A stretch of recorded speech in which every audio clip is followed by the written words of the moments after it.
Bonjour frères et sœurs, aujourd'hui le 5 juin, le Seigneur nous invite à écouter sa parole et puis les mettre en pratique.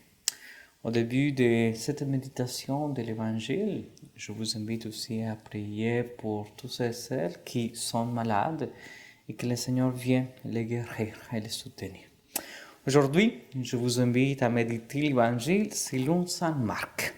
Le Seigneur soit avec vous et avec votre esprit. Évangile de Jésus-Christ selon Saint Marc. Gloire à toi, Seigneur. Jésus, le roi des rois, c'est Jésus, le bon pasteur. Alléluia, Alléluia, Alléluia,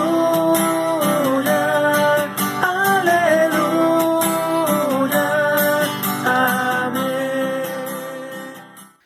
En ce temps-là, des Sadduciens, ceux qui affirment qu'il n'y a pas de résurrection, vinrent trouver Jésus et l'interrogeaient, Maître, Moïse nous a prescrit, si un homme a un frère qui meurt en laissant une femme, mais un grand enfant, il doit épouser la veuve pour susciter une descendance à son frère. Il y avait 7 frères. Le premier se maria et mourut sans laisser de descendance. Le 12e épousa la veuve et mourut sans laisser de descendance. Le 3e pareillement, et aucun des 7 ne laissa de descendance.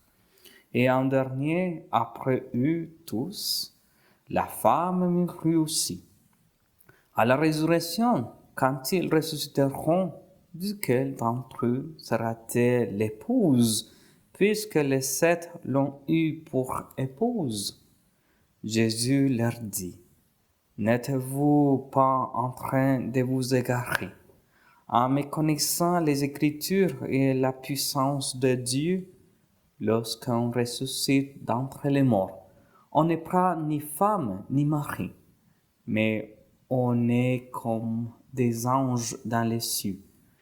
Et sur le fait que les morts ressuscitent, n'avez-vous pas lu dans les livres de Moïse, au récit du buisson ardent, comment Dieu lui a dit, moi je suis le Dieu d'Abraham, le Dieu d'Isaac, le Dieu de Jacob. Il n'est pas le Dieu des morts, mais des vivants. Vous vous égarez complètement. Acclamons la parole de Dieu. Louange à toi, Seigneur Jésus.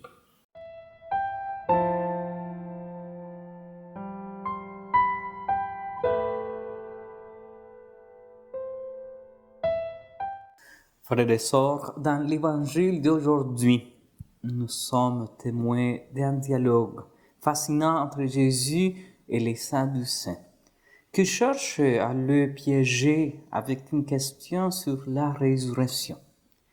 Il présente un cas hypothétique d'une femme ayant été mariée successivement à 7 frères, tous décédés sans laisser de descendance.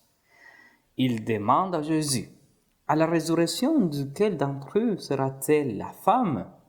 La réponse de Jésus est profonde et révélatrice. Il explique que ceux qui sont ressuscités des morts ne se marient pas, ni ne sont donnés à mariage, mais sont semblables aux anges dans les cieux. Ce faisant, Jésus souligne que la vie éternelle transcende nos notions terrestres de relations humaines. Ce passage nous invite à réfléchir sur nos propres conceptions de la vie après la mort et sur la manière dont nous envisageons le royaume de Dieu.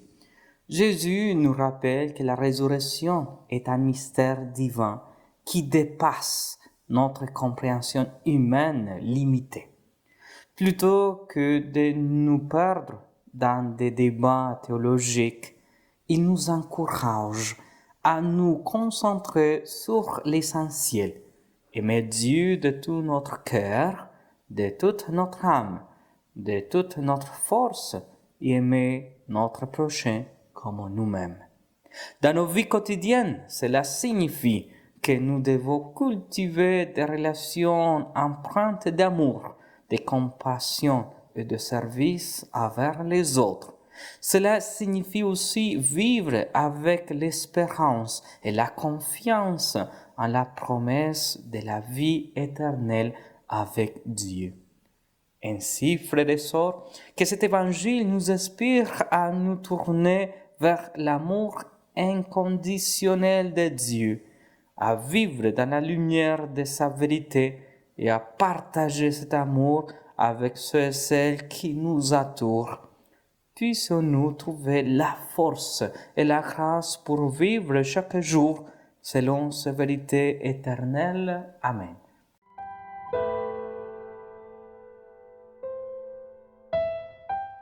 Avant de nous séparer, je vous invite à dire un Je vous salue Marie, qui est la Vierge Marie nous accompagne et nous enseigne à dire oui à la vie éternelle, surtout à aimer les autres et aimer Dieu de tout notre cœur.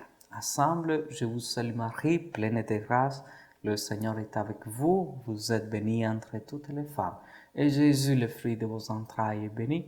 Sainte Marie, Mère de Dieu, priez pour nos pécheurs, maintenant et à l'heure de notre mort. Amen. Saint Joseph, priez pour nous.